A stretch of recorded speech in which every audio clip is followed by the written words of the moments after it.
Tonight we are under a dense fog advisory. It's in effect until 10 p.m. tonight, but more heavy fog could be on the way. The snow has stopped falling, but it's not going away, folks. It's very deceiving here. Thousands are headed to the airport right now, and now we're going to take a look at lines today at O'Hare International Airport. Right now, you can hear them right in front of me, right in front of the Champaign Police Department, and they are coming together with one message. Joining us now is Patricia Avery with the NAACP Champaign County. And Patricia, tell us, what is the message? Welcome back. You know, Doug said a bad word earlier. You said snow. Snow, yeah. There's Secretary of State John Kerry is in Moscow, where he's meeting with Russian President Vladimir Putin to discuss the conflict in Syria. Earlier, Kerry met with the foreign minister. Washington wants the Kremlin to help push for peace. Welcome back. Tonight kicks off the Champaign County Fair. Fox Champaign's Doug Quick joins us live from the fairgrounds. I need funnel cake, Doug.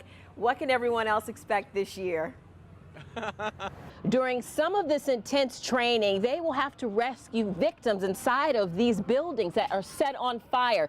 This one is pretty heavy. I can't pick it up. 185 pounds is the approximate weight. Now imagine doing that in a burning building with smoke everywhere and you can barely see. Denton, Texas police are on high alert after 2 churches received 2 bomb threats in 2 days. Winter weather is heading towards east central Illinois tonight, bringing along frigid air and the chance for the first snow of our season. Every time there's any kind of a holiday that happens, the pressure is on for our weatherman meteorologist to say, is it going to snow? Is it going to rain? Good weather? The pressure's all on him right now. Yeah. Now, for over 30 days, residents in and around Watseka have been dealing with flooding as bodies of water overflow from the Iroquois River and Sugar Creek into their homes. For one family, the nightmare started 2 weeks ago, and it has not ended.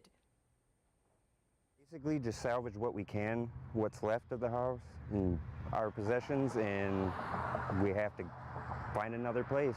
This family has lost everything to flooding. All they have are pictures on a phone. This is all we have left is our furniture. It's gone. There's just things floating everywhere. This is their neighborhood. Now it looks more like a lake. Sharon and over a dozen other families will live here at Trinity Church and get help from the Red Cross. In other neighborhoods, more of the same. I'm standing in the middle of Walnut Street. This is about 6 inches of water, and this water is coming from the flooding, of course, but the residents here say that this water is not receding. It's coming. They're getting more and more, hour by hour. Flooding started a handful of weeks ago. As everybody knows, throughout the month of June, Illinois was just inundated with rain, especially Iroquois County. We've seen a lot of rain, especially on the northern portions. The water is coming from the Iroquois River and Sugar Creek and overflowing into the low-lying areas of Watseka. Also, flooding in creeks and rivers makes it hard for towns to drain. Tiles get filled up with water, and then water has nowhere to drain. So we've had some of those problems. Some residents say it hasn't been this bad since 2008. And despite more rain in the forecast, some are optimistic. I don't know, life's always a series of unfortunate events, you know, but I mean, you just got to have faith. God's good no matter what, you know. You can get mad and throw a fit if you want to, but it ain't gonna change anything, you know, so you just sit and smile with what you got to smile about. Residents have a curfew from 10 p.m. to 6 a.m. Folks, if you know someone in the area that needs assistance, contact the Red Cross or Trinity Church at 815-432-4070. Thursday night, we told you about documents that were released by the city of Champaign that included several internal investigations, citizen complaints, and pending litigation involving Officer Matt Rush. This officer was fired, then after arbitration, allowed back to work. Now a second lawsuit involving Rush could be settled as soon as next week for $225,000. That is tonight's top story. What you're about to see is dash cam video from a Champaign Police Patrol car when Benjamin Mann was arrested on March 16, 2014. Mann later filed a lawsuit against the city, Officer Matt Rush, and 6 other officers.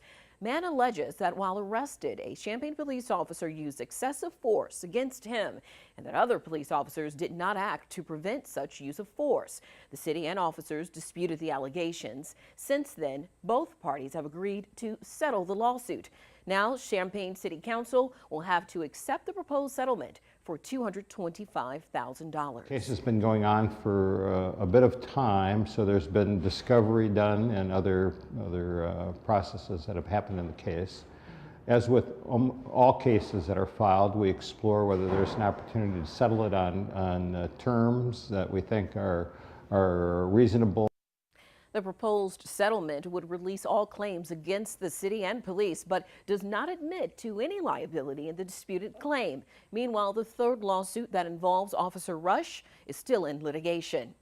We reached out to the Illinois Fraternal Order of Police Labor Council. Here's a part of what David Wister, executive director for the organization, said about Officer Rush. Quote, Officer Rush had the legal right to have his case reviewed by an independent arbitrator who heard all of the evidence and made a ruling that was accepted by both parties. Officer Rush served his suspension and has not had a complaint against him since returning to work in the spring. We should all move forward and allow Officer Rush to continue serving the public in a job that he loves, end quote. Sick, disgusted, and angry are the feelings of some community and church leaders. Meanwhile, tonight, after seeing dash cam video of Champaign police officer Matt Rush in at least one of 3 videos linked to complaints that have lawsuits against him, and in some cases others. Patricia Avery with the Champaign County NAACP and community leader Sundiata Kaita Choja, with the support of others, said that based on the complaints against Officer Matt Rush, that the community, they want him to resign. They're also asking State's Attorney Julia Reitz to charge Rush with assault and battery and arrest him immediately because no community is safe. The community is not safe, not just the black community, the white community, any community.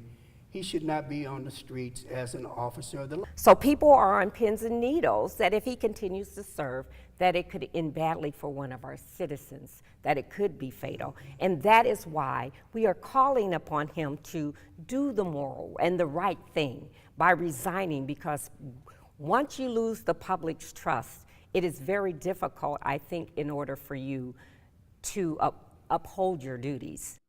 The group says they plan to release a more comprehensive report from the community to City Council at a later time, and they want a civilian review board to be created. This is one job you might pass on: harvesting honey. When a bee goes out, they're either collecting pollen or they're collecting nectar. Meet Rachel Coventry. She harvests honey for her family business, and today she's showing us how she does it. First, she starts with a small fire in a canister. You want a nice, cool smoke, and you can feel it's really cool. Oh, wow. Yeah. And this is all to create smoke. Just create smoke, which helps to mask the pheromones that the bees give off when they're frightened. Now we suit up, covered top to bottom in a white suit, gloves, and of course a hat covered in net. We begin after spreading smoke around the hive to keep the bees calm. Then we're going to pop the lid open. Usually we just want to put it right in here. Okay. Inside, hundreds of thousands of bees, among them workers, all females, drones, all males, and the queen bee. And on the honeycomb, look closely. This is capped honey. That's what you and I eat. And then there's broods. This is where the larva grows to become new bees. After I get the bees off of it, I take the whole box and I take it back into the shop where we have a centrifuge. Then it ends up here. On the edge like that. Okay. And then you'll close it and you'll turn it on and it just spins. It collects in the bottom and then you have a tap down here. And then we have a strainer that we strain it through. Then we bottle it.